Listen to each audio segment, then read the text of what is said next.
Yeah. All right, y'all. What's going on, y'all?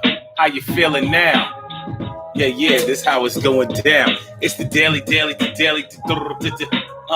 Yeah. Yeah, how you? Hold on, y'all. Get this thing right here.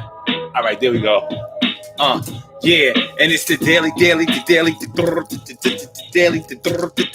daily go get 'em-ism show. You think it ain't when it is? You think it won't when it is? We are here and we are in motion. We do this thing, taking off fast lane, no coasting. Yo, Throwback Thursday all up in your area.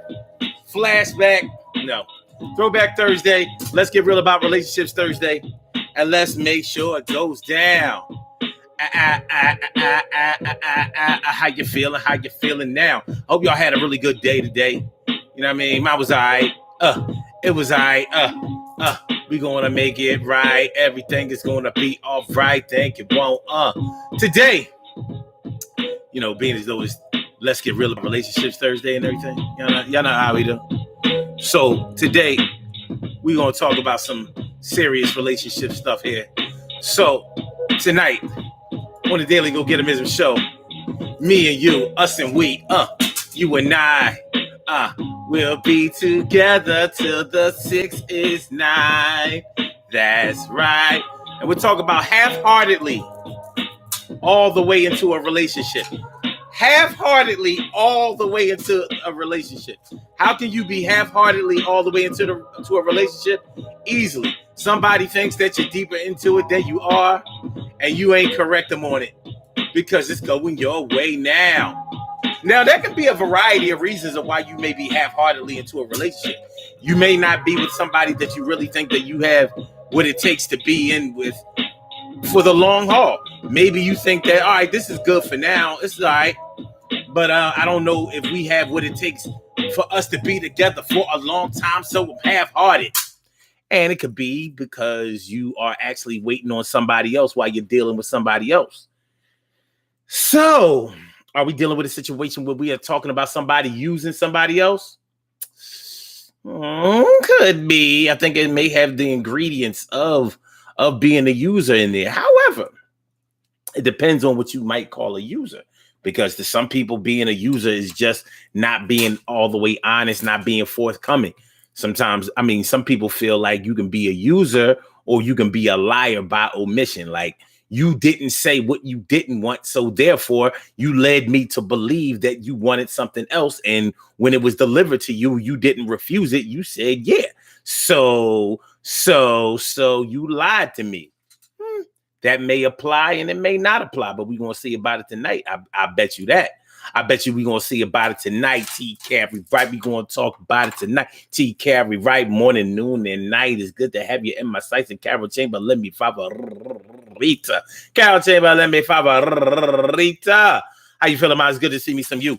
It is the Daily Go Get 'Em-ism show. Don't forget to hit that like button. While y'all come in, make sure that you hit the like button. Make sure that you hit the like button. Yo, for y'all, I was thinking about something. Maybe some people don't want to hit the like button because they believe that you're going to know if they like the show. No, it doesn't register when you like the show. You can like the show and nobody would know.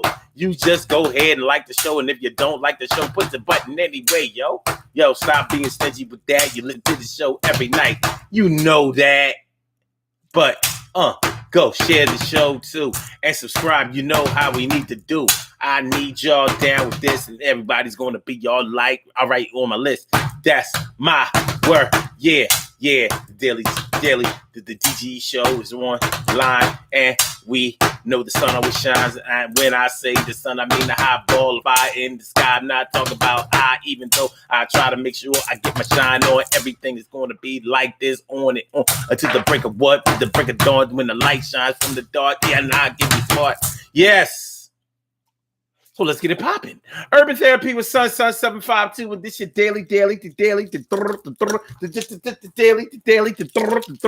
daily Go Get 'Em-ism show. We do this every single day, every day it rains.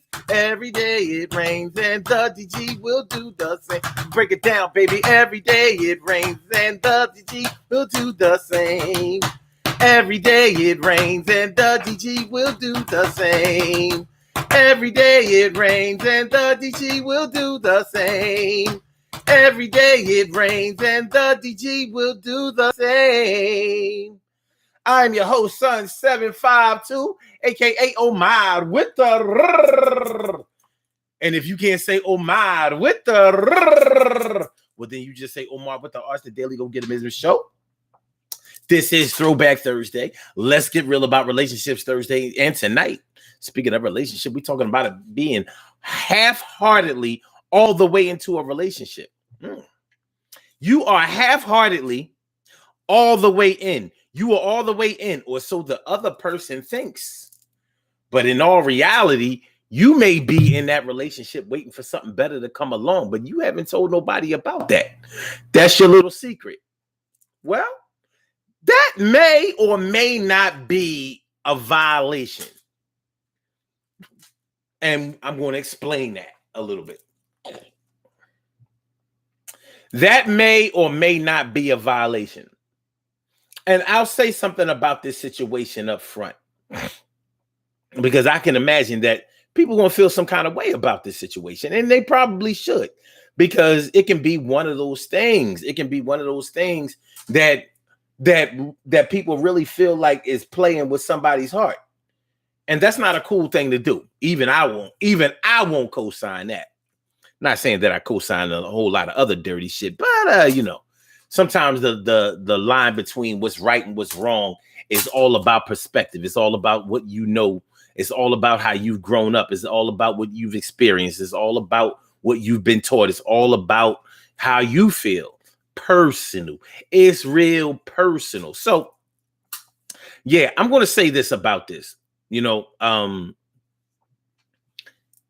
Just because you may not be coming with you may not be coming through with all the information that you have doesn't necessarily mean that you're not coming along with enough information. Just because you're not giving your all into a situation doesn't necessarily mean that you're not giving enough. For the person that you're dealing with, you may be giving enough, more than enough. They may not even be able to deal with your level of love, dedication, and whatever that you are putting into a situation. But you know in your heart of hearts that you could do a whole lot more than what you're doing. And that what might be the thing, that may be what puts you in the category of being wrong versus being right. All right. And I'm going to say this about this situation. This is one of the things that can really happen when you decide to be with somebody just because they want to be with you. I'm very, very much against that. Don't be with somebody because they want to be with you. You shouldn't do that. Because in the long run, you're going to look like the bad guy. Because that's one of the fastest and easiest ways to become half-heartedly all the way into a relationship. You got with somebody because they wanted to be with you. Maybe they made you promises and shit. Maybe they came through with gifts and gratuities and shit.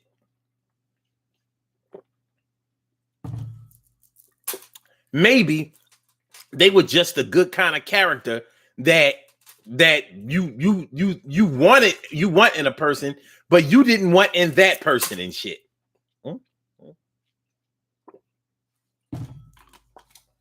Regardless of whatever the reasons were that you got with somebody, the bottom line is that's not what you wanted to do. When you really think about it, why would you be in a relationship with somebody that you didn't want to be in a relationship with just because they wanted to be with you? Are you a narcissist? Are you the type of person that is so starved for compliments and love and admiration that when somebody comes along and be like, oh my God, I love me some you. Oh my God, I love me some you. I don't be knowing what to do because I love me some you. Or when you come through, my heart start beating out my chest and I feel like I'm a hot mess. And I be feeling tight blessed that he brought you into my life. And you know who guess. I'm talking about God. He brought you into my life and made you my wife. And I can't stand the thought of not being around you. So I surround you with a bunch of love and a lot of money and whatever you need, because you my honey. And I ain't never going to stop that shit. You know, what we got is totally legit. At least it is all up in my mind. And you the baddest live joint that I can find. And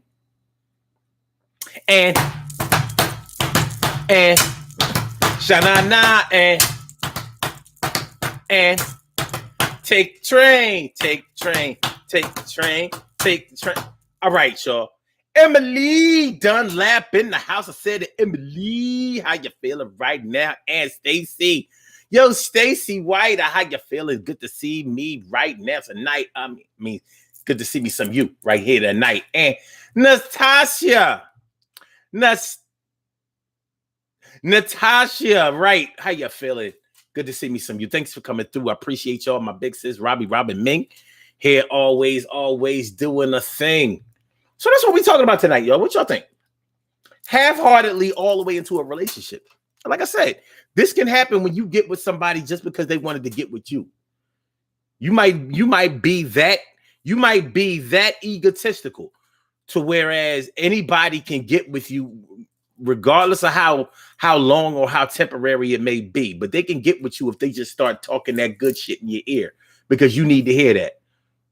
Maybe you don't think that you're pretty, so somebody comes along and they tell you that you're pretty, or maybe you know that you're pretty, but you don't think that you're pretty enough. You be having your ugly days, like, yo, I don't feel pretty today, and I haven't felt pretty in a while.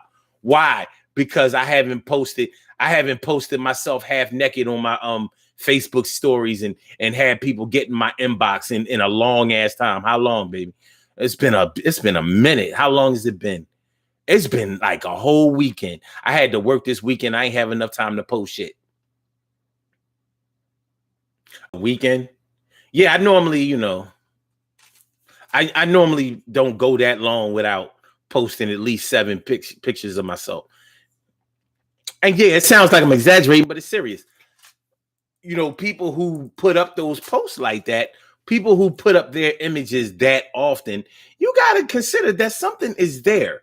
Something is there and something is missing at the same time. Something is there in that they need that consistent.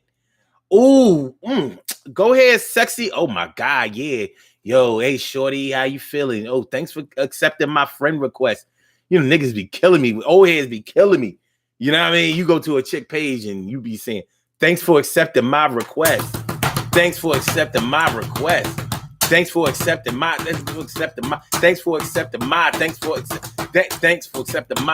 request.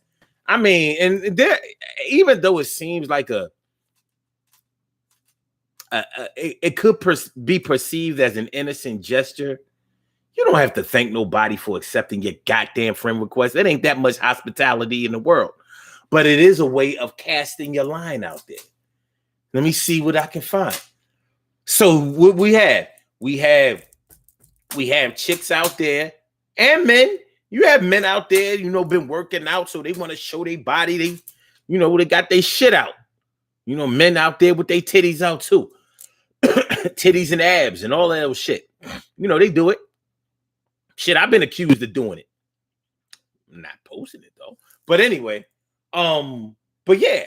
So they're looking for that constant reinforcement, that positive reinforcement that I am beautiful, you are handsome, you are so sexy, you are and it comes often, but not often enough for them because they're not even stuck on themselves. They're like people who do that shit. We be thinking that they really stuck on themselves. That's not it. They need more shit than you do.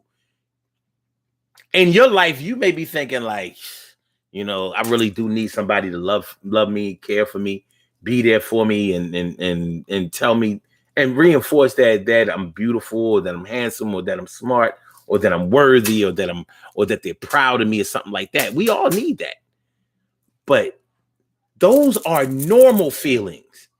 When you start getting into the realm of I need somebody to praise my shit every day like I'm a bodybuilder. And any woman who has ever been with a male bodybuilder knows, like, they models. That's what they are. Male bodybuilders are nothing but models, but not fashion models. Their fashion is their body. but they are not narcissistic and insecure as fuck. You think anybody would work out for a living if they weren't totally insecure?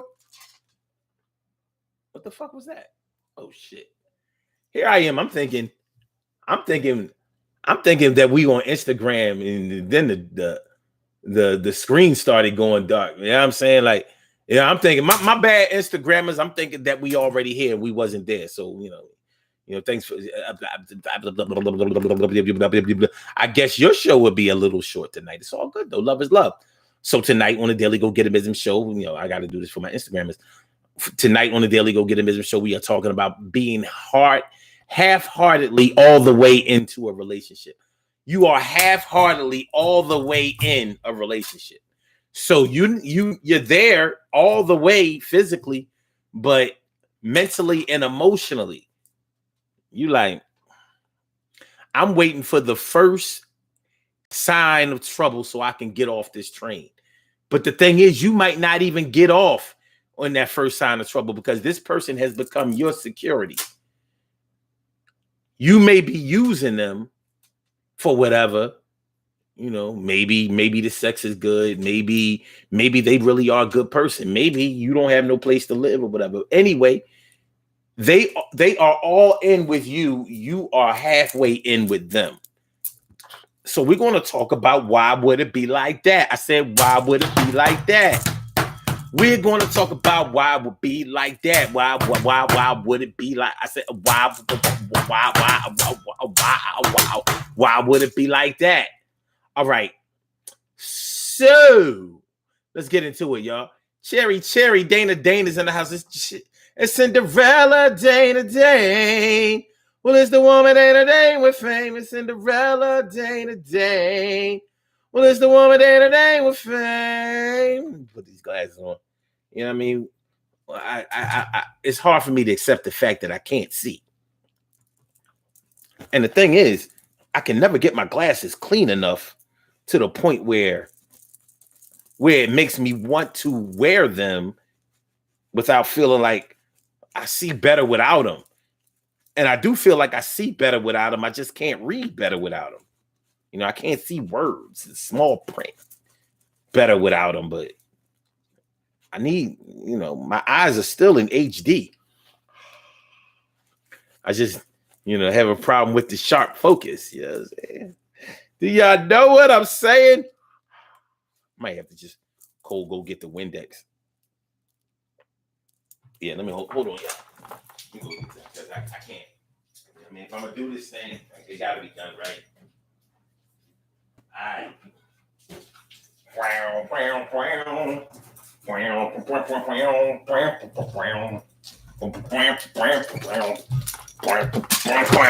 Oh, and we all good. Let's get it understood.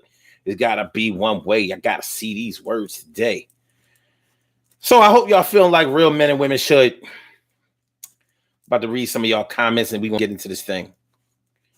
Half-heartedly all the way into a relationship. It is Throwback Thursday. It is Let's Get Real About Relationships Thursday. You know what I'm saying? So let's rock. Let me see. Is that better? There we go. It's alive. It's alive. It's alive. Natasha Wright says, in my family, we were not bred to be placeholders. I hear that. Not bred to be placeholders. Word. The thing is, you have to know if you're holding a place. If somebody is secretly half-heartedly in a relationship, you're not going to know that. It may show through some of their actions, but then again, it may not. See, the thing about this whole being half-heartedly into a relationship thing is you may not be disrespectful. How some people show how deep or shallow they are into a situation. They may not treat you very nice. They may not, they may be a little rude, a little mean to you. And other people, they may play their part. Don't say a whole lot, but little do you know, they don't feel a whole lot. So they may, people get married doing this shit. Like, yeah, well, I mean, how many people do y'all know that told you that I've never really been in love, even though I've been married twice. I know people who said that shit.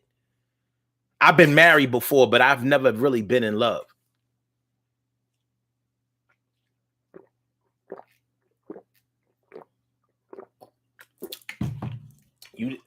You weren't in love with your spouse?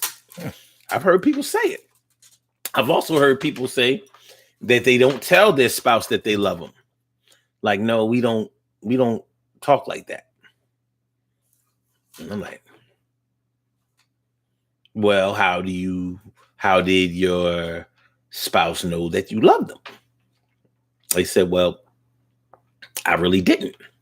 It was kind of like a marriage of convenience. I mean, I liked them. The respect was there, but the love wasn't there. Respect.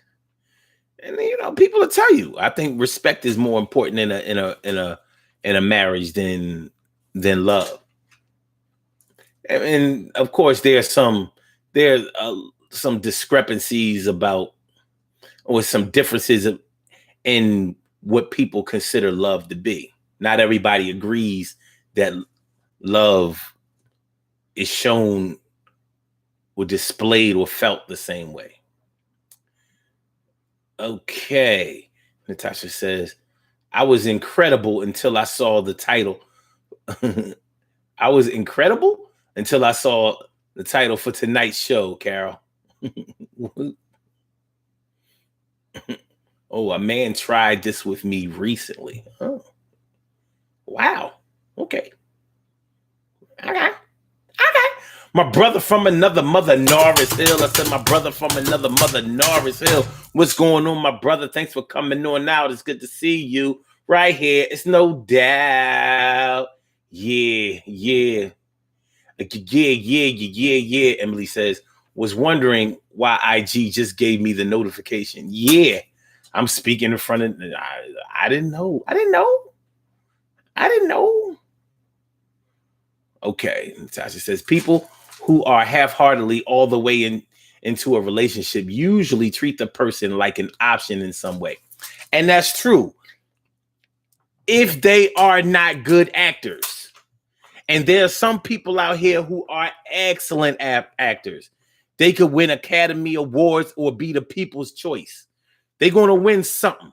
Not everybody can win Best Actor, but there are plenty of Tonys, there are plenty of Emmys, there are plenty of Golden Globes, there are plenty of Vibe Awards and MTV. Listen, you acting, you going to win somewhere, somehow. So some people are really good at hiding the way that they feel. Some people, not everybody shows it or makes it obvious that they ain't feeling somebody.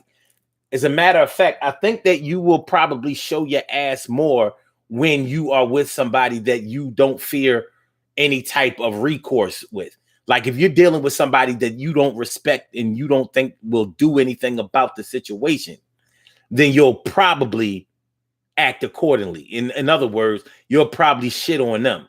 But if you're dealing with somebody that will do something about the situation, whether they leave the situation, whether they stop financing the situation, whether they stop giving up their body in a situation or whatever. Yeah.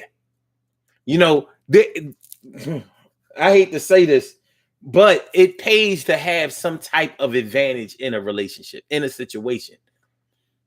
You could call it making yourself useful. We do it at work. Why wouldn't you do it in your personal life? We definitely do it at work. I hope y'all don't think that at your jobs people are keeping you just because you cute or just because they're just because you need a job and you need to feed your family. I hope you don't think that that's the reason that you're employed, because don't nobody give a fuck about that. Companies don't give a fuck about you. Everybody needs to work, but guess what? Those companies need to make money, and as soon as you're not making money for them, your ass is on up out of here. You go bye-bye. You go bye-bye. You go bye-bye. You go bye. Yeah, no, you go bye. You understand? So yeah. So if you understand that, then you understand that you may need to you may need to be useful in some type of way in a relationship. You know, I'll never forget this girl I used to mess with. She made no bones about stating her importance, to the point where she would do certain things that would make me look at her like type funny. I remember this chick promised me a Rolex watch. No bullshit. She promised me this Rolex because she knew I wanted a Rolex, but I was getting ready to buy a fucking Rolex. She was like, no, don't go ahead and don't buy that. I got you. I was like, what the fuck you mean you got me? She wasn't even working. She wasn't working. She was getting money some kind of way, but she wasn't working. And she was like, no, I got you. She went as far as to tell me that she got me the Rolex, but since I wasn't acting right, she gave it to her baby father. I was like, nigga, what? Now this is when she started fucking up. I was like, what? She was like, yeah, I got you the Oyster Perpetual Rollie with the day and date. I said, you got me the what? The Oyster Perpetual Rolex. I said, yeah. She said, yeah. She said, well, I can get you another one because I just got this money, and all you got to do is go down to the jewelry store, pick out which one you want, and I will come down there and pay for it.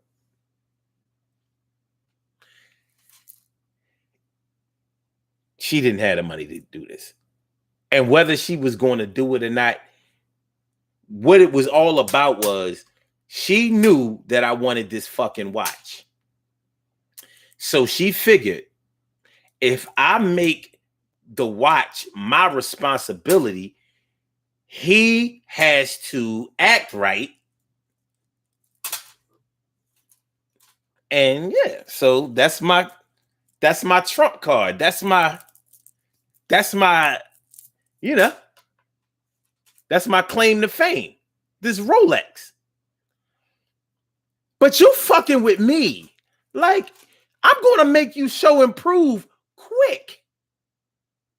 So needless to say, the next day, I'm in the jewelry store like, listen,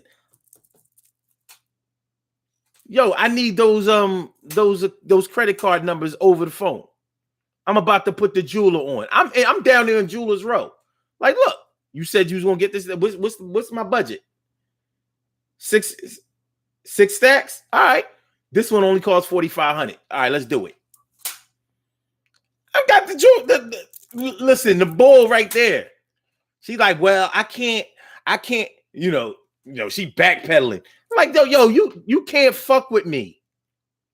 Now I got the money on me to pay for it myself. But I would have kept shopping. But I'm like, hold up. I'm going to call your bluff with the quickness. Well, I can't. I said, well, just give me the fucking numbers. She gave me the numbers. And the numbers wasn't right. I was like, yo, those numbers didn't go through. I'm in the jewelry store looking real stupid. She like, I don't know why they not working because those are the numbers on the card. I don't know. Maybe I just got the card. Maybe it didn't come. I'm like, get the fuck out of here. I was like, all right, so you just got a new card. It tells you to activate the card. Did you activate the card? Yeah. Then what's the limit on the card? Now she acting like I don't really want to tell you the limit on the card, but just know that it's enough money for that. That was actually understandable to me, but I'm inside this fucking jewelry store down here at 8th and Sansom. Yeah. So I was like, yo, stop playing with me. And I decided not to buy the watch. I was going to get, I'm like, well, maybe I should just get this Breitling and blah, blah, blah. I had money at the time. These were in my paid days. Now I'd be like, shit, I ain't got no business in this goddamn jewelry store. Fuck, where am I?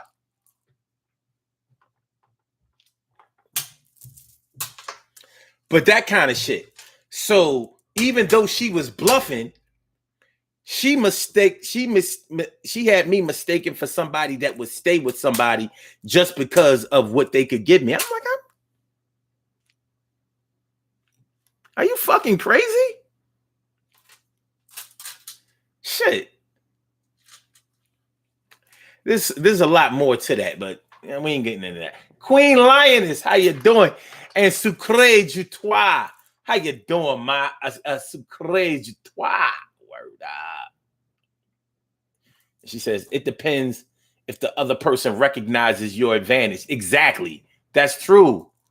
If they recognize your advantage. So some people will show you directly, this is what I'm working with. And if they've read you correctly, if you really are the opportunistic type, then they got you right. But if you're not, or if you're the type of opportunistic person that will take everything that a person got and still leave them on the side of the road, like, well, you would only gave it to me if you had it to give. But this was a gift, and you know what I mean, no paybacks. Shit's fucking crazy. But I mean, people do this kind of shit. So I'm saying all that to say that, yeah, sometimes people will stay in a situation and just keep their mouth shut and conduct themselves properly to the point where they ain't making no noise. They don't really want to be there. They don't, on the low, they might be complaining about the situation and all of that. But while they are in the presence of whoever they fucking with, everything is all good. Because they might not have no money. Not everybody bites the hand that feeds them. Not everybody. You know damn well. You know damn well if somebody's going to put your clothes out on the porch, if you don't act right, then you'll probably act right. Sucre du Toi says a lot of people will say, I didn't ask you to do it. And that's true. If you're dealing with somebody who gives from the heart, well, sometimes when you give from the heart, you get your heart broken. But if you're going to give from the heart, make sure that's exactly where you're giving it. Don't bring it up later. People do that shit. Well, look at all the things I did for you. But yeah, well, nobody asked you to do that. Don't use that as your, you know what I mean, woe is me card later. No. I would rather you do that shit just to be able to talk shit later. At least it's a plan that makes sense. You're gonna do something from the heart, then come back later on like, I can't believe I did all these things for you. I don't know. Maybe it's the devil in me. I would much rather say, like, yeah, you asked me to do all of this shit, and I did it.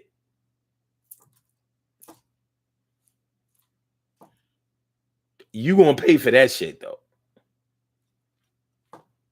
But that might be the devil in me. You know what I'm saying? Cherry says, I have somebody right now that is okay, but only having a piece of me, and me not necessarily treating them nice. give me an Oscar. Well, see, that's the thing. I mean, you're forthcoming enough to say that you're not really treating them nice. Now, if they want to put up with that shit, that's on them.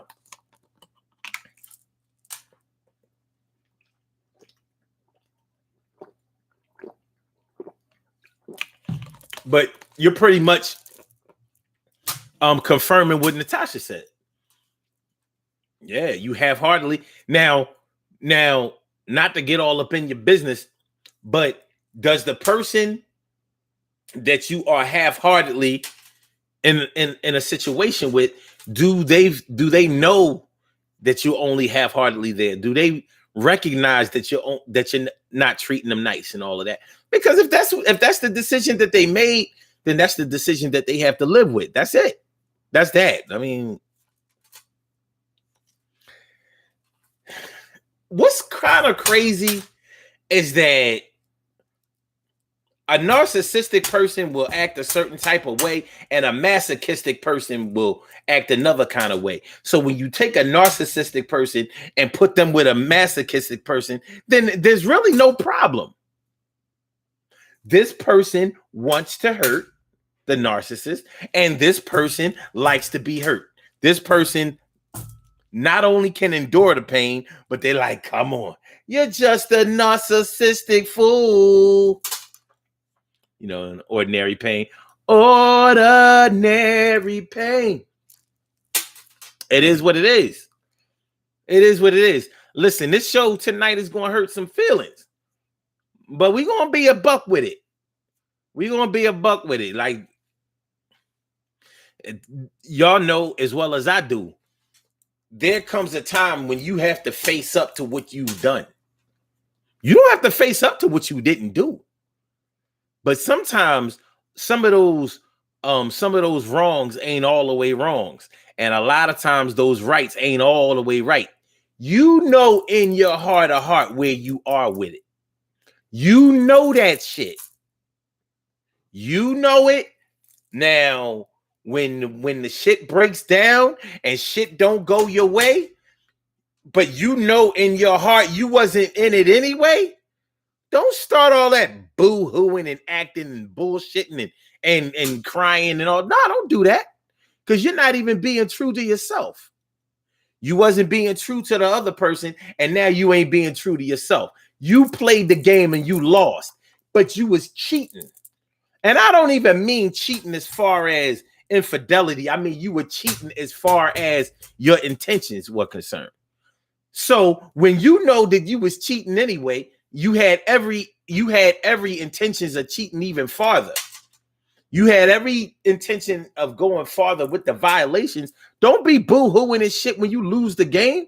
You fucking lost. You should have hurried up and cheated. Better.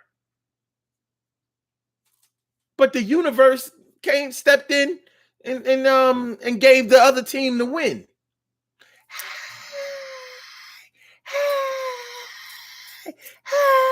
The crowd goes wild. Sucre Jutois says, I'm not going to allow someone to do more for me than I'm willing to reciprocate. I don't like being told I did this or that for you. That's true. But you're not always in it. Actually, if you're doing from the heart, it's not about reciprocation. Now, if you know that somebody is giving you something and you know they're gonna throw it back in your face because that's just what they do, and you accept that, then you know what to expect. That's on you. But other than that, sometimes the giver is not always right. Why do you think that people who give always want to come out of their face about it? They know damn well they wasn't always right. You buying your way into a relationship. What you might not always get what you pay for. Sometimes you just pay for what you get. You don't always get what you pay for, but you just pay for what you got. I know it sounds the same, but it ain't.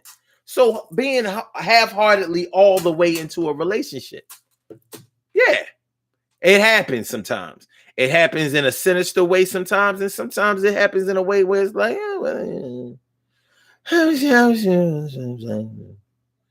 yeah, son, it look like you're gonna have to eat that one, dog. Yeah, the Alpo is served. You're gonna have to eat that. I know that shit. That shit ain't Alpo. That shit is gravy train, son. And hey, yo, but you eating, and I mean, look. I mean, on the bright side, there's starving kids in Africa. There's starving kids. There's some starving kids in Africa that can't afford to be in no bad relationship. All right, so what we talking about? Okay, what we talking about? Zip, zip, zip, zip, zip, zip. Cherry says, I'm never going back to 50-50. 50-50 is good for some people. 20 and 80 is good for others. It's all about, hey, you gotta know what situation you're in. Natasha right said, what the hell? Wow, she was full of it. Yo, you just don't know. Miss Joan was crazy as a fucking bed bug. She was like, I just loosely mentioned, I want an oyster perpetual rollie. I didn't ask her for it. I was talking about getting it myself. But she said,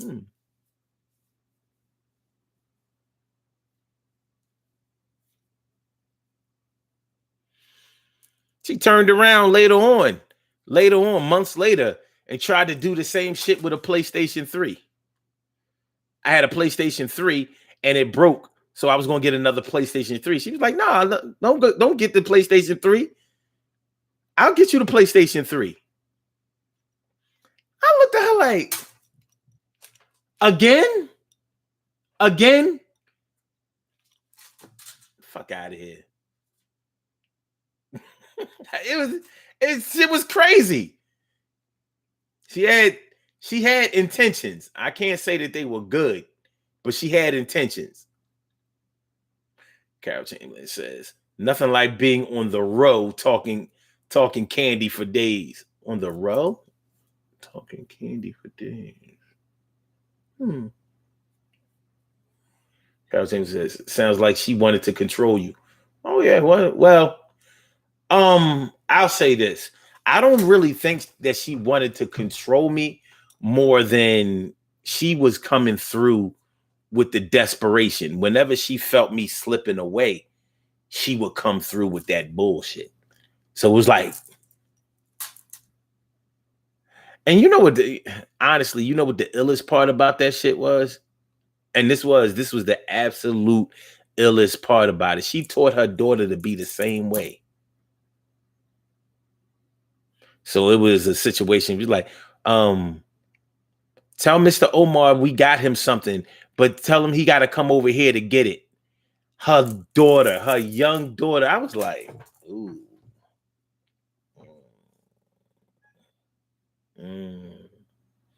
Damn, that's what we doing? But parents teach their kids. They teach their kids what they know. Sincerely T. What's going on, Sincerely T? Good to see me some you. Thanks for coming on through. You know how we do. No doubt. No doubt. So yeah. Yeah. It was deep. But yeah. So whenever she felt like I was slipping away, she come through with that. But I was like, listen, you don't have what you're promising. You're not built like that. Yeah, I mean, I ain't gonna tell you that you know broke chick, but you don't come from no money. Neither do I. But you ain't got that. Ain't gonna. You have to ask yourself: would you want to be with somebody that you had to pay to stay? Well, the answer for some people is yes. Yes. The answer for some people is yes. Some people feel like that's just par for the course. Yes, especially niggas. A lot of men think that it's totally okay to pay to play. Yeah, I should expect my woman to leave me if I'm not coming through with the money. The money and the stuff, the money and the things. If I'm not playing my part, then yeah. If I ain't playing my part, then we should separate and be apart. They honestly feel like that. That's that trick mentality. Hey, you can't talk a trick out of tricking, though. You cannot talk. One thing I've learned about men is if they trick, then let them trick. Let a fucking trick pay for it. Stop trying to talk a trick out of tricking. They don't know no other way, nigga. They don't know no other way. That's what it is. That's what it is. They didn't just start tricking out of the blue. Their father was a trick. Should I say their daddy was a trick? Their granddaddy was a trick. All their uncles a trick. Niggas don't learn they don't learn to start paying for shit, you know what I mean, on their own. No, their girlfriends don't teach them to be that way. Some adult lets them know that that's okay. That's the way you do it. And I don't give a fuck who disputes that shit. I've seen it.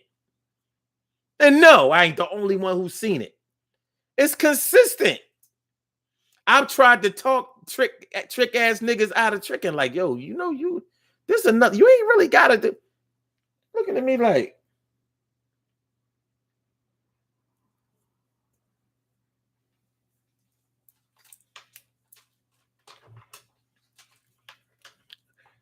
well, whatever you've been doing, you keep doing that. Meanwhile, on the other side of the world, with the what the ghetto boys say back in the day, you gotta let a hoe be a hoe. Well, you gotta let a trick be a trick. And tricks are hoes. So it is what it is. So Crazy Trois says, I know that niceties from the opposite sex come with with expectations. True. It ain't tricking if you got it. Yeah, and that's what they'll tell you. But they say it ain't tricking if you got it. I think if you got it, it's absolutely tricking. You would think that if you ain't got it, it ain't happening.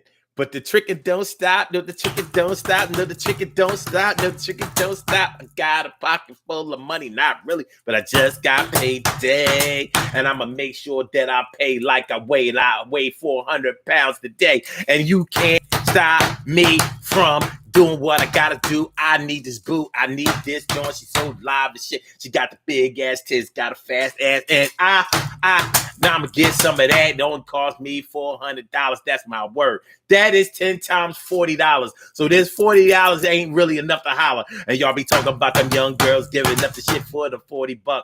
No, they ain't. They don't give a fuck. You been paying for a jar of weed. It costs $40. You been paying for a jar of weed, but you need some crab legs and a little bit of beer and a little bit of Henny and a little bit of Ciroc, and you need a hotel room. You know what it is. You weigh $400, nigga. You know you got to pay up that cash, nigga. Fast. Fuck out of here. And there's some female tricks out here too. And they ain't got to be fat. Natasha says, did you ever get the Rolex? You know, I actually didn't. And I'm going to tell you why I didn't. I didn't buy it because at the end of the day, they just cost too much goddamn money. So to this day, I still don't have an Oyster Perpetual Rollie. Because when I looked at the watch, I'm like, why these shits cost so much? Like, I pay $1,000 for a watch? For $5,000? 10 grand, you know, all that extra money to get it iced out and bezeled. And I'm like, I'm not a fucking rapper and I'm not a drug dealer. I don't make no fast money. My money's slow. At the time, it was steady as shit, but it was.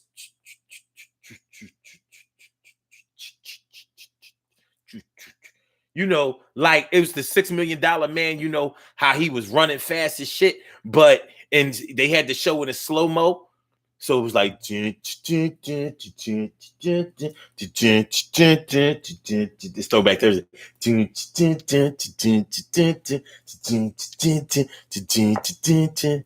What up, Will Horn? How you feeling, ma?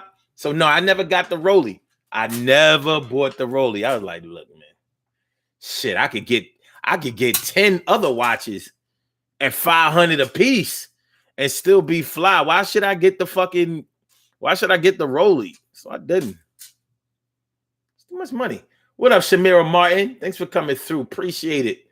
Grits and wavy, and grits. I said grits and wavy, and grits. I said grits and wavy, and grits. Thanks for coming on through. You know you're the All right, y'all. So we talking about being half-heartedly all the way into a relationship. You half-heartedly all the way in. So the other person think that you all the way in, but you really only half-heartedly in. So it doesn't mean that you treating somebody like shit. Doesn't mean that you dissing them. It doesn't mean that you fronting on them. It doesn't mean that you are disrespecting them in any type of way. But you know, in your heart of hearts, you might be having somebody else on standby. You might be waiting on something better. You may have just broken up with your ex or broke up with your ex a while ago, but you still are feeling the residual effects from that breakup. Now, you know, everybody told you that you need to move on and you're trying to move on, but you are still in love with your ex. It's not something that you choose to tell a bunch of people because people don't understand. And you know, they don't understand the way that you feel, and you feel the way you feel. So, but you're dealing with this other situation over here. People say that, you know, you shouldn't take your baggage from one relationship into the next relationship. Well, that's easier said than done. All of y'all then took your baggage from one relationship into another. Yeah, listen, you ain't got to confirm it for me. I know it for a fact. Because saying that you're not going to take any of your baggage from one relationship into the next relationship is like saying that I have totally forgotten everything that has happened to me, where I came from, what happened, and how I feel about it. And you can't do that. Now, yeah, you can get it under control to the point where you are functional. But it's just like being a functional addict. Yeah, I still get high, but I can still work and I can still take care of my bills and I can still take care of my responsibilities. But yeah, I still have this addiction though. Now, love is stronger than or at least as strong as an addiction. So you might secretly be hoping that you and somebody from your past somehow gets it together. Or you just may be so hurt from that relationship that it's hard for you to move on in a healthy way. So you might be afraid to give your all into this new relationship because you gave your all into those past relationships and it didn't work out the way that you wanted it to. And you might not be the type of person that understands that. You might not be the type of person that understands why things don't work out. You might be the type of person that be wallowing in self-pity, like, God, why does this have to happen to me? Why are you doing this to me? You know, I did the right thing, God. I go to church. I read the Bible. I pray to you. I treat people nice. I give charity. I pay my tithes. I make sure that I'm a good son. I'm a good husband. I'm a great friend. I'm a good brother. You know what I mean? I work in the soup kitchen. I give to the homeless. I make sure that I treat people nice and with respect. I help old ladies across the street. I help old ladies with their bags when they can't get them up the stairs from the supermarket and shit. I'm doing the right thing, Lord. Why do you allow these things to happen to me? You might be that type, and there are a lot of people who are that type. So you said, well, to protect myself away from all of that, I'm not going all the way in. But you know how love is and you know how your heart is. When it's time for you to go all the way in, you will. But you may not have been summoned to that yet. So you holding out a little something. Half-heartedly all the way into the relationship. Your biggest violation is that you are not being forthcoming with the way that you feel to somebody else. But it might not be an issue because you might not be conducting yourself in a bad way. It just might not be. I don't know about your situation. You know, I don't know. I can't even guess. Okay. Carol Chamberlain says, I guess I always give from my heart. I get my feelings hurt. There, Carol. There. That's all right, Mom. That's okay. That's all right. I know you're nice. There. Fare thee well, Hiawatha. Fare thee well, brave warrior. Okay.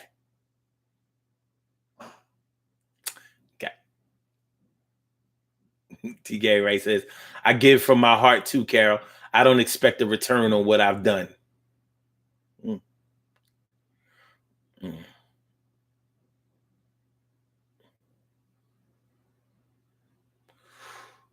Shamir Martin says, what MM size were you getting? What's MM? I don't know that terminology. You might have to put me up on that because I don't know.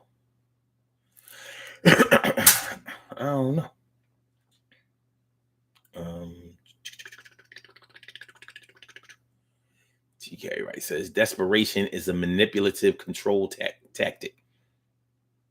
She felt no shame about that shit. No shame. I mean, honestly, I had to respect the fact that she felt no shame about it. It was easy to figure out, but hey, she was like, shit, this is what it is. This is my motherfucking bargaining chip. This is what I'm working with. Now, I don't know what you're working with, but this is what I'm working with. This is what I think will hold you.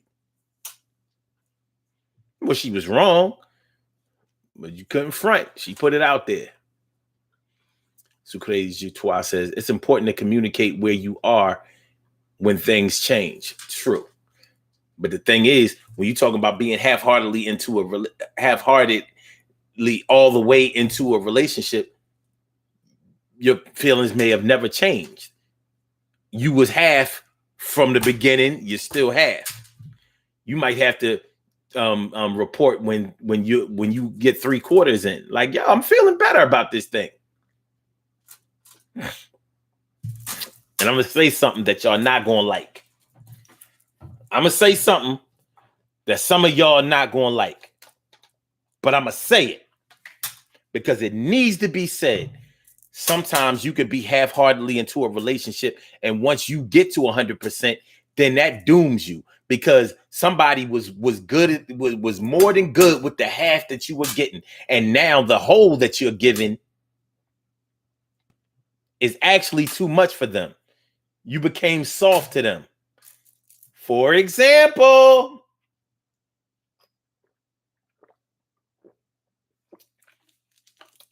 and y'all might not like this example. I don't give a fuck.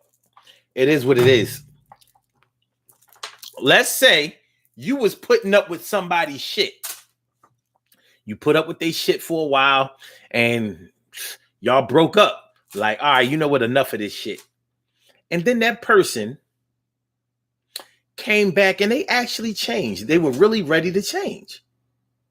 But see, that person before, they had that rough exterior, that I don't give a fuck type of attitude that, well, it is what it is. Whatever happens, happens.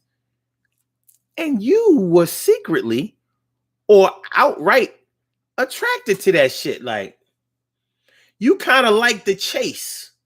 The chase was attractive to you. You know, men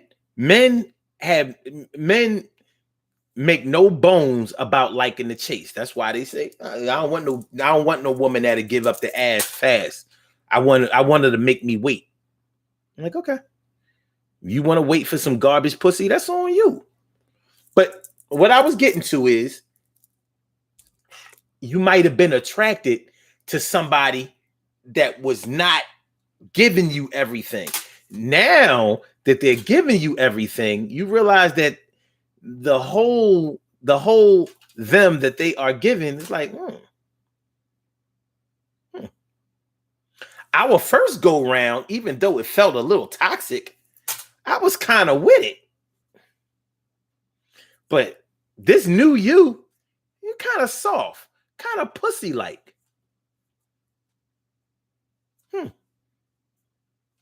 So you might have only thought that you wanted something. Now that you got it, like,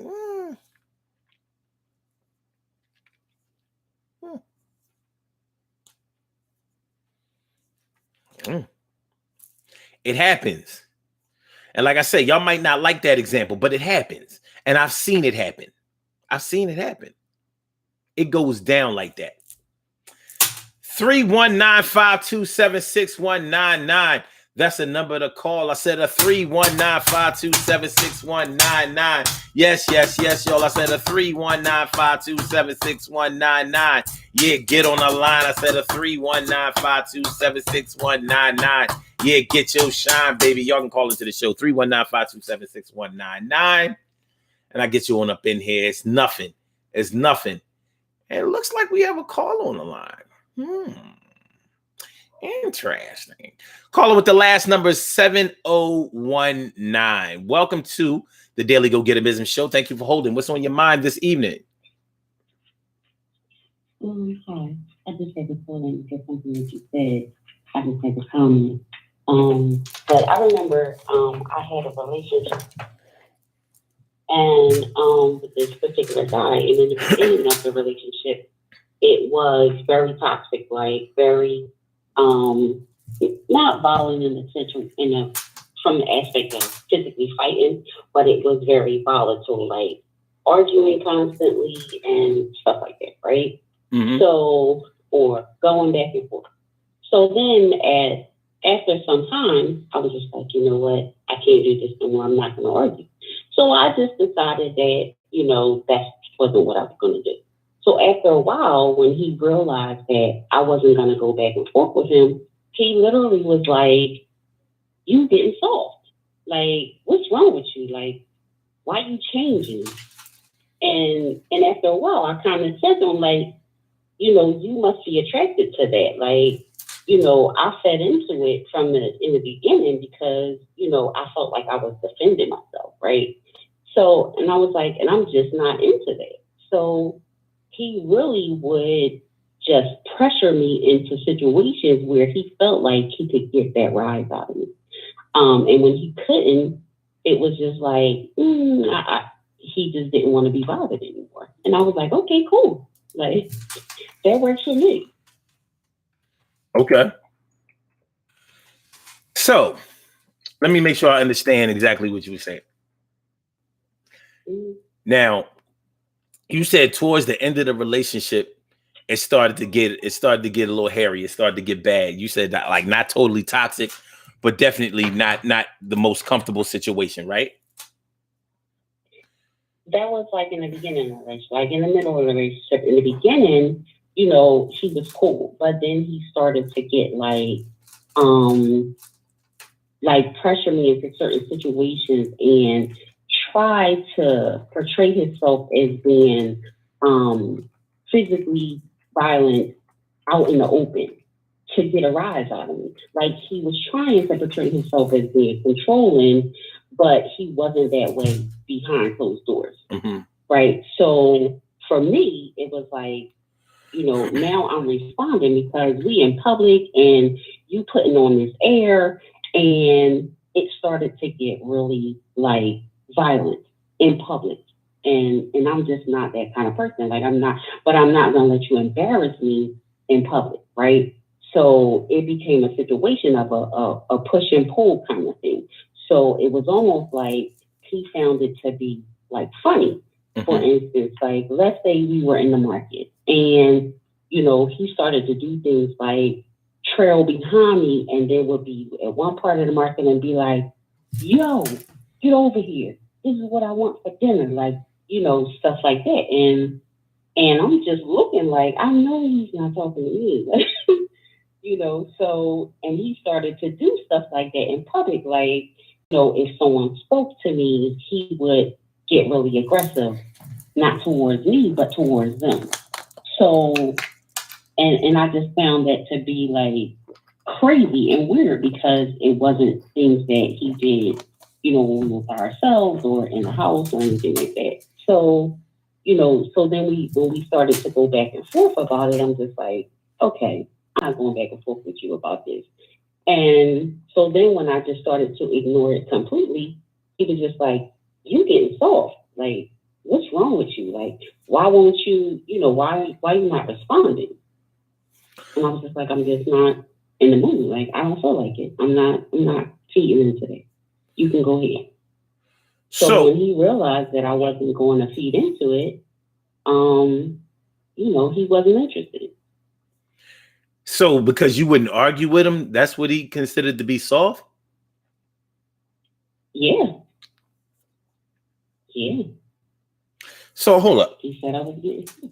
Now, without trying to delve too much into into your personal life, if he was aggressive in public but not in private, well, what was he like?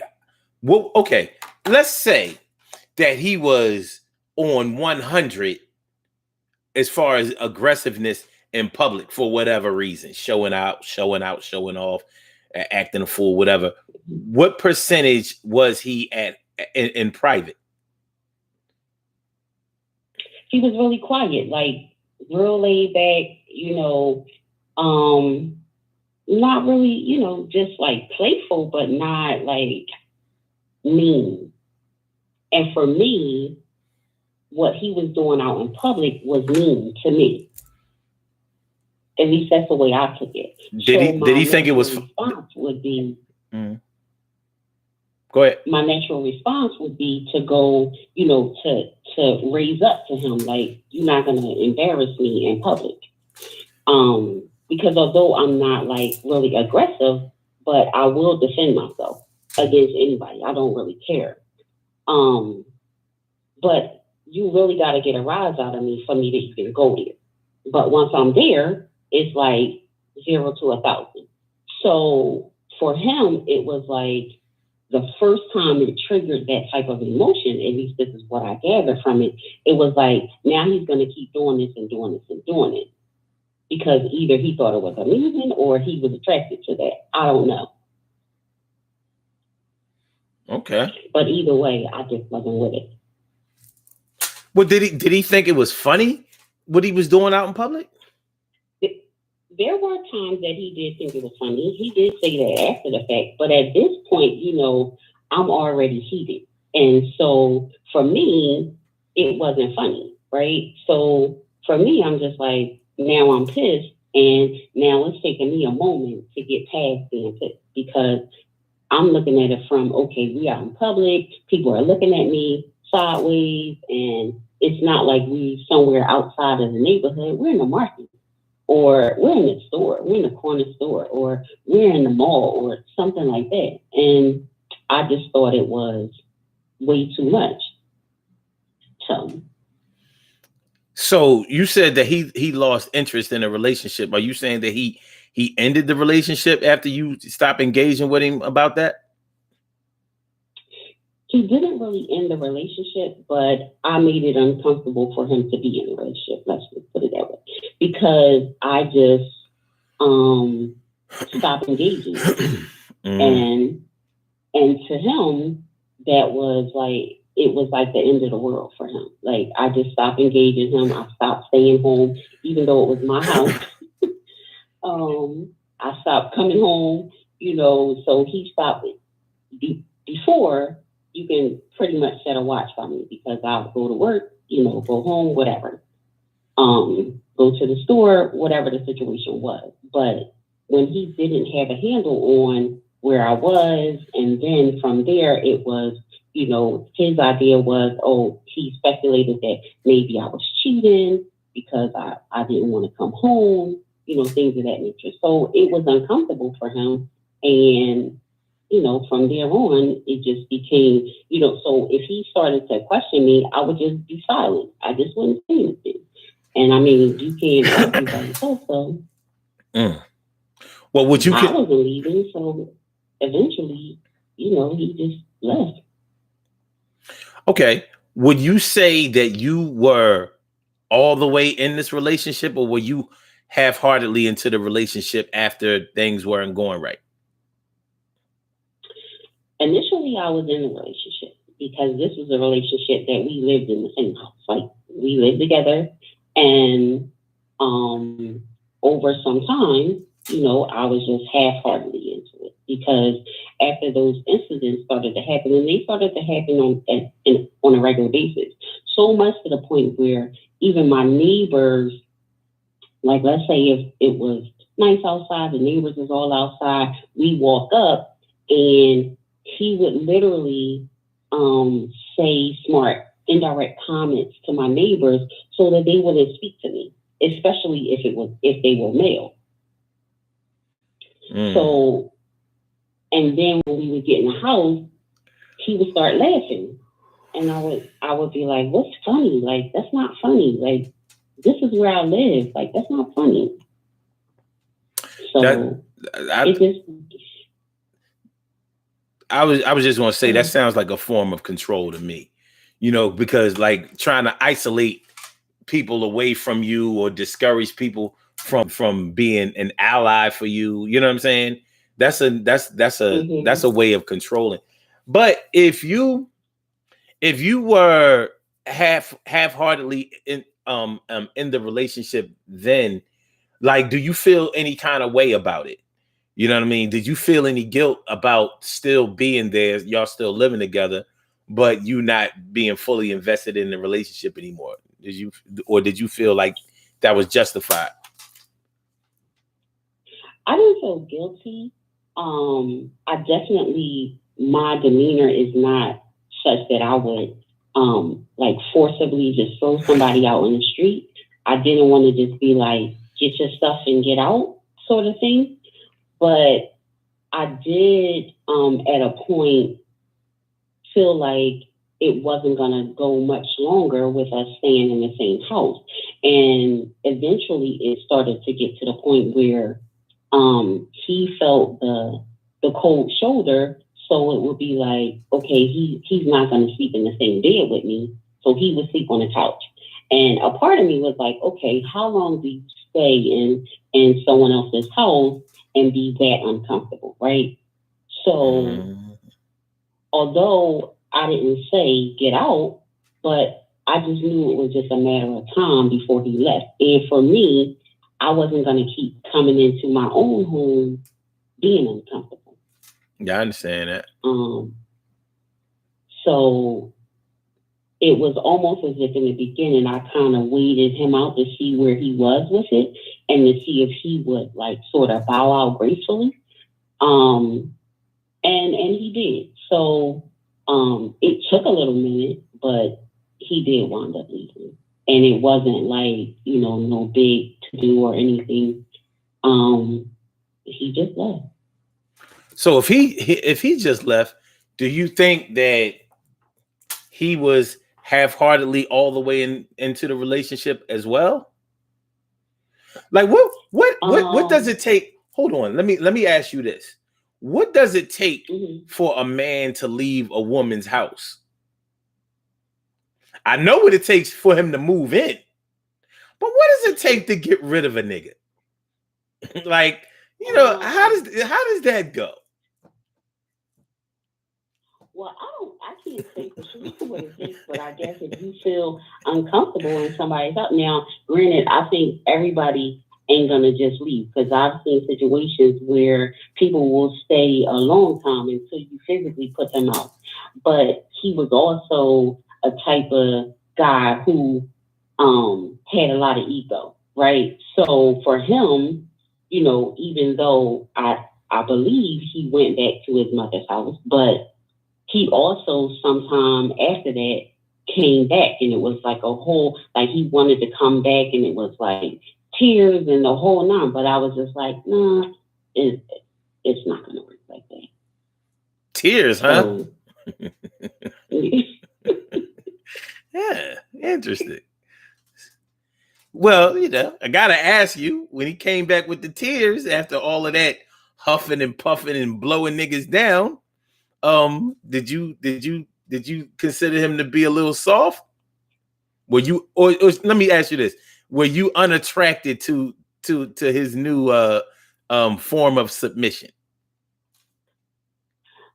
No, I didn't look at him like that. I really felt like he just played it. So that's all. Like he probably, and maybe that's just me being sympathetic, but I really just felt like he probably was acting in a way that he didn't think that there was anything wrong with it.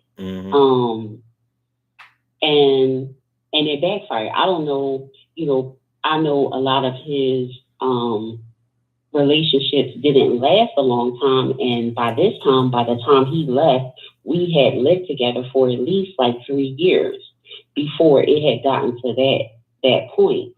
So I really think, and maybe part of it was, he saw it going somewhere further than it did.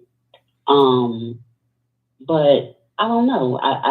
I felt it was genuine when he came back, and maybe he wanted to reconcile. I don't know too many men who would have came back and oh, and I forgot to say that on the day that he came back, I had company, so he was literally trying to almost fight the other person that was there. So he kind of, I don't know if that's what brought the tears, because maybe he realized that I had moved on.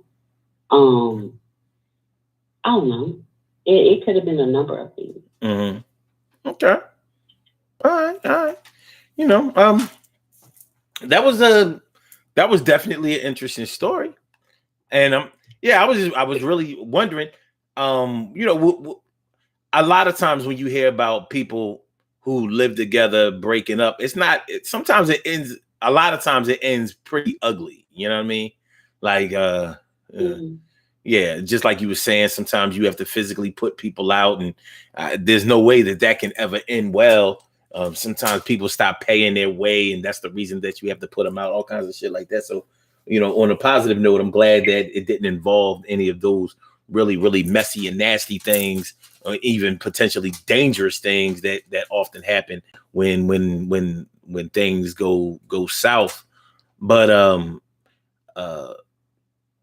I was listening to see if some of the situation that I was describing before you called in had existed, about like when somebody is giving you half of who they are, what they are, and how they do.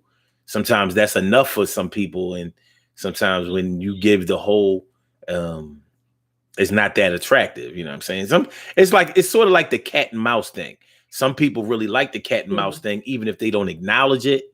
You know what I mean? So when the mouse stops running, the cat is like, "Fuck you doing?" Right. He like, "Yo, just go ahead and eat me." Look, the mouse like, "Look, I give up. Eat me." The cat like, "No, I ain't eating you. I don't even like the taste of mice. Nigga, run." Shit, hurry up. It's almost time for me to clean myself. You know what I mean? So, yeah, I mean, the cat and mouse thing is a real thing, but that half-heartedly being all the way into a relationship thing sometimes factors into the whole cat and mouse game. And I mean, people like what they like. It may be unconventional, but a lot of people like unconventional things. They really do. And when you find yourself in a situation where you embrace the unconventionality of the situation that you're in, and when that unconventionality may be either only halfway involving yourself in a situation, or it might be accepting somebody that's half. But just for this show, there's also a whole lot of other ingredients that go into it. But that is what it is. But listen, I appreciate you calling in. We about to do these birthday shout outs. We gotta get on up out of here. But you know what I mean? If you don't have anything else to add, then we're gonna have to move on. And I'm just gonna have to thank you for coming on through. No problem. All right. Well, I appreciate me some you. Call again. You're a very good caller. Appreciate it. Good shit. Okay. Thank you. All right. Peace. Peace. All right. So, well, how about that, huh? All right. Let's do these birthday shout outs, y'all. Let's do these birthday shout outs. Birthday. We have some birthday shout outs to do. Some people were born on this glorious, glorious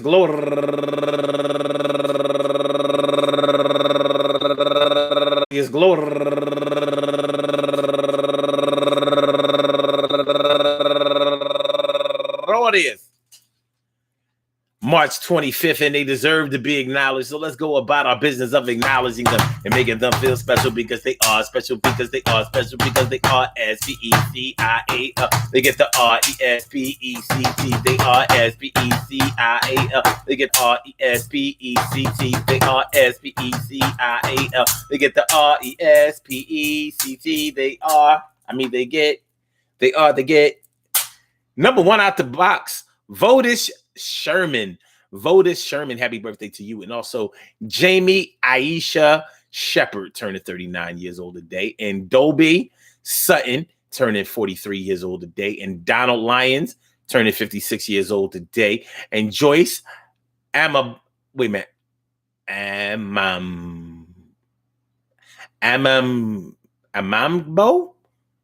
Akagu. That's the best I can do. Happy birthday to you. And also Adeyemi Mbola Ajoke. Happy birthday to you. And Winston V. Watson turning 36 years old today. And Holly Wood Hollywood turning 41 years old today. And last but not least, go get her, my girl, going all the way back to the 1989. Penn State, baby, always shine. And that's my girl, Carla Smith Clanigan. Carla. Happy birthday to you. I want to say happy birthday to all of you and anyone else out there who shares this birthday on this glorious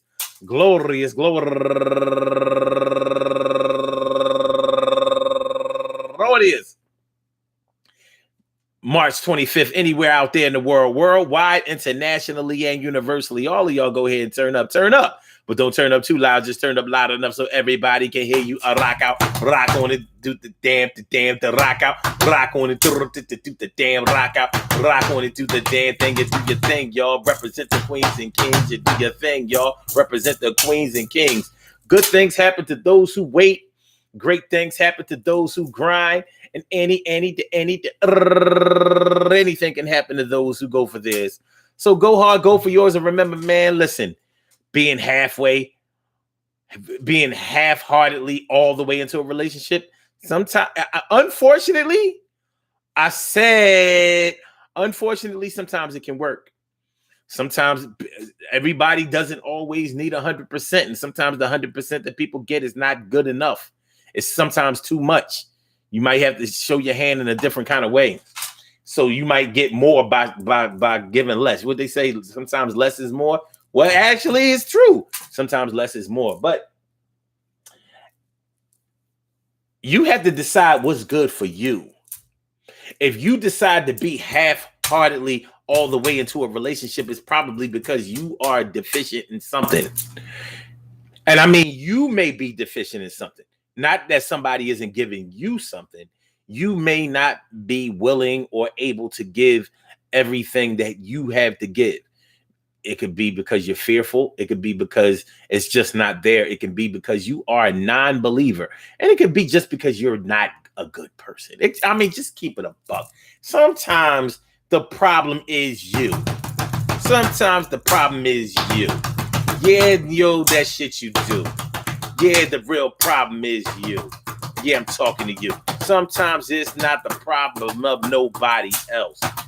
The problem is self. You can't give because you don't have enough and you are deficient and you just like the bluff and you want to keep people hanging on. You stringing them along. Word is my bond. You gotta do better than that. It's going to come back on that ass. And you going to not be liking that shit when it happens to you coming over you fast and you trying to pass yourself off as the great one. But you really just a hateful one. And when the time comes to when you get your just desserts, don't act like the shit didn't hurt. It's going to hurt real bad, Nick, and fuck you up for the next time you need a little bit of counseling. I'm not the one to talk. Shout out to the boy, Derek Jackson. Shout out to the boy, Derek Jackson. This is the most I've ever talked about a nigga that I don't give a fuck about. But fuck it.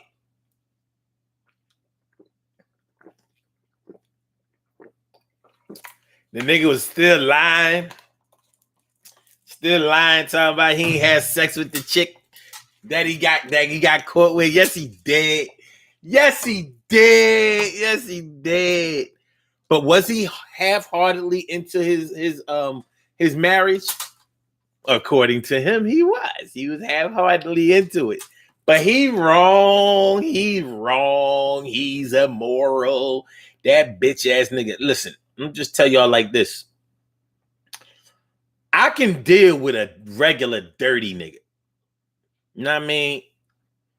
But one thing I can't deal with is a shit talking, you should do this, advice giving ass dirty nigga. Now that's where we're gonna have to draw the line. And that's what the boy Derek Jackson is. You talking all that shit, nigga. It wouldn't have been all that bad, but you talk too much shit. Yes, too much shit. Yes. You full of shit there, son. Yes. And you can't be fucking around with these bitches and think that they're not gonna out your little punk ass. Once you flash your dick on a chick, it's gonna come out. You're too famous to be flashing your dick.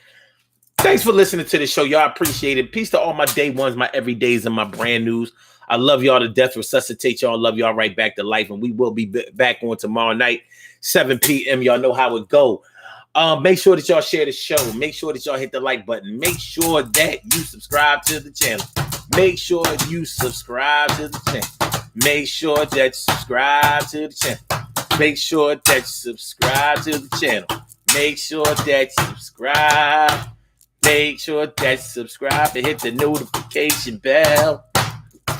Subscribe and hit the notification bell. Subscribe. And that's how it's going down, y'all. Love is love, baby. Love is love, baby. Not to the least a rap. I see you snuck in here late. Good to see me some of you, though. Thanks for coming through. Woo, woo, woo, woo. Charismatic ass, advice giving ass niggas say, yeah. That's all right. I'm going to do the same thing. I'm about to be in all y'all inbox tonight, and I'm going to talk mad shit. Let me see. Oh, damn. Fuck. Y'all ain't even my Facebook friends. I'm a friend, y'all. Wait a minute. Some of y'all, I don't even think y'all got Facebook accounts. Fuck. Well, the ones who do, I'm going in your inbox tonight. I'm going to start talking shit. I'm sending dick pics. It's going down. I could be Derek Jackson. He got all them followers, and this is the way he conducted himself. I got to deal with my little bit. I'm still struggling to get 1,000. Shit, I'm going to get me 1,000. Tonight.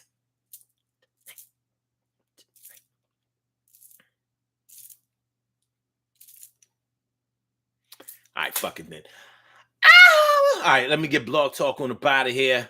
I'ma holla back. I'ma holla. Tomorrow night, 7 o'clock, y'all. Y'all know what it is. Hope y'all enjoyed listening to the show. I know I enjoyed broadcasting it. Blog Talk Radio. I really did. Goodbye. All right, peace. Instagram. Peace, y'all. Thanks for coming through. And for my YouTubers, y'all know how I go. Emily says, I haven't been called that in a long time, though. Wait, thank you. Call me Emmy. Oh, Emmy. Okay, all right. Make sure I ain't tripping over here. Oh, I did have a cold and I just ain't have enough time to drink the shit. Oh, shit. I spelled it. Fuck it. All right, then. Okay, wait. Okay, wait. I'm good. All right, cool. Good. We good? All right, y'all. Tomorrow night, 7 o'clock. Peace.